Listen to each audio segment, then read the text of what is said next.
The lake was alive with the shrieks of kids splashing, their towels and floaties draped over my Adirondack chairs like they'd claimed the place. There, on my porch swing, lounged Melissa, barefoot, sipping discount iced tea from a tumbler, acting like she owned my cabin. I stood at the porch steps, arms folded, keys dangling.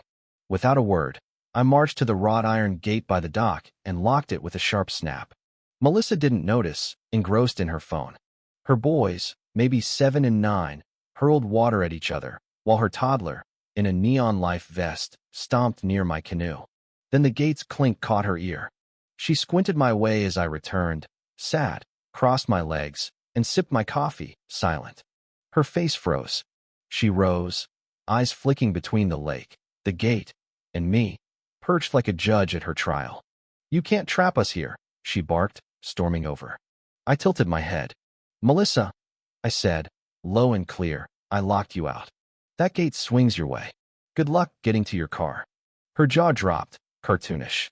She grabbed her phone, muttering about the sheriff and people like you hoarding nature. She dialed, unaware of the storm she'd summoned her who was coming. Let's rewind.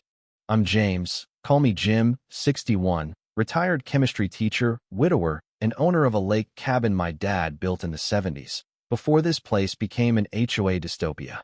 When I settled here last May, the lake was peace itself, birds louder than engines, dock creaking in the breeze, fish leaping. Then the HOA sharpened its claws, led by Melissa Carter, self-crowned queen of Ridgeview Lane. She'd seized the HOA presidency after a murky dispute, living in a flashy house built to impress. Always in yoga pants, sunglasses like a tiara, she meddled relentlessly. Our first clash was last fall. She knocked, all fake sweetness. "We're scheduling lake access," she said. "For swimming?" I asked. "For fairness," she replied. "Sign up on the HOA app." I stared. "This is my land, my dock, my shoreline." "No app." Her smile faltered, and I shut the door. I thought that settled it, but Melissa didn't like being ignored. Her SUV crept past my drive. HOA flyers stuffed in my fence, complaints about noise, I own no speakers, or my cabin's unapproved trim, unpainted since '84. I stayed civil, kept to myself, until that morning. I'd brewed coffee when her minivan rolled in like she was invited. Melissa strolled up. "Hope you don't mind," she chirped. "The HOA pool's down, so I promised the kids a swim." I blinked. "You brought your kids to my lakefront." She waved me off. "Don't be selfish, Jim. It's community spirit." That's when I acted. I locked the gate, sat with my coffee, and watched her unravel. She called the sheriff, smirking, not knowing Officer Mark, my godson, was already en route. 10 minutes later, Mark's cruiser crunched gravel. Melissa stood, sunglasses on, ready to win. She marched to him, waving her phone. "Thank God you're here. This man's holding us hostage. My kids are terrified." Mark, built like a linebacker but calm, glanced at me. I nodded from the porch. Melissa ranted on. "He locked the gate. He's unhinged." Mark raised a hand. "Ma'am, Jim's my godfather. This is private property. You're trespassing." Her face turned scarlet. She spun on me. "You could have said something." I sipped my coffee. "You didn't ask. You walked in like it was yours." Mark added. "The lake's a shared view, not shared use." "Jim's cabin isn't in the HOA." She stammered. "I'll take this to the board." Mark pulled a notepad. "I'll need your ID for the trespassing report." Defeated, she herded her kids and left, the gate clanging. Mark lingered. "She'll be back," he said. I nodded. Let her stew. 3 days later, footsteps on my deck. Not Melissa or husband, Brian Carter, with a clipboard and a map. "Jim," he said, jaw tight. "Let's clear up this misunderstanding." I smirked. "Trespassing's not a misunderstanding." He shoved the clipboard at me. "The HOA map lists the lake as a community amenity." I didn't look. "My dad's deed predates your map. My shoreline's mine." He pressed. "The HOA's discussing permanent lake access." I returned the clipboard. "Without me." "Your wife stopped my memos." He flinched, confirming my suspicions. "Tell your HOA I'm not interested," I said. "This cabin stood since my dad's day. It's not your pool." Brian left, muttering about fairness, but permanent lingered. Days later, a letter hit my mailbox, HOA logo glaring. It declared my shoreline a community access zone, threatening fines. No vote, no notice. My hands shook. This was theft. Then my cameras buzzed. 3 teens Melissa's nephews hopped my fence, laughing, with speakers and snacks. One spray painted my dad's canoe, greedy old man. I didn't call Mark. I chained the gate, padlocked it, and posted a sign, private property. Trespassers prosecuted. Cameras active. Melissa's SUV screeched in. She yanked the chain, screaming, "This is harassment." I filmed from the porch. "You brought family," I said.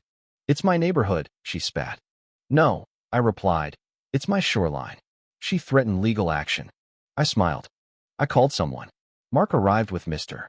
Larson, a zoning officer, holding a file. Larson, calm and sharp, flipped through papers. "We got a complaint about land misuse." Melissa smirked, thinking she'd won. "From Jim," he clarified. Her smile vanished. He handed her a 1973 survey, proving my property's privacy, then a 2015 HOA map stopping short of my land. "Your policy's unenforceable," he said, giving me a cease and desist order against the HOA. Melissa stormed off, but flyers soon appeared. "Is your neighbor hoarding the lake?" Signed, Melissa C. She turned neighbors cold, their waves now glares. Tuesday morning, voices woke me. Teens were back, one spray painting my canoe. I hit the siren. It blared, sending them scrambling. One fell in the lake. The damage read, "Selfish old man." I didn't yell. That night, headlights swept my drive. A green truck, no front plate. Henry Blake stepped out, toolbox in hand. "Saw the vandalism," he said. "Retired county enforcement. I know HOA bullying." He handed me a map showing my land bordered the HOA office's unclaimed easement. "Fence it," he said. "Block their shortcut."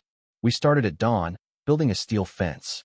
Melissa drove by, braking hard, staring but silent. That night, cameras caught 2 men with bolt cutters. Floodlights snapped on, siren blared. They fled, one losing a shoe. Footage showed Brian.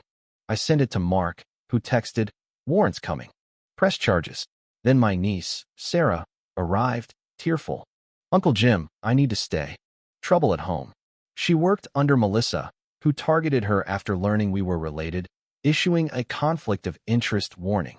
I filed a county complaint, including footage of Melissa's son throwing a failed Molotov cocktail at my cabin. The DA acted fast. Melissa's son was detained for attempted arson. Her HR conduct sparked an investigation. That evening, HOA board members Mrs. Ellis and Mr. Shaw arrived with Larson, apologizing for Melissa's forged documents and exempting my property. "She blocked your emails," they admitted, showing her plan to wear you out. A state auditor arrived at the HOA office, signaling Melissa's collapse. Sarah and I stood on the dock, the lake silver. "Why keep this place?" she asked. I smiled. "It's my dad's legacy, where I learned to paddle, grieve, love. It's a story." She leaned on me. "I want to stay, fix it up." As we walked back, the lake was quiet, but the scars whispered, "Who'd dare cross us next?"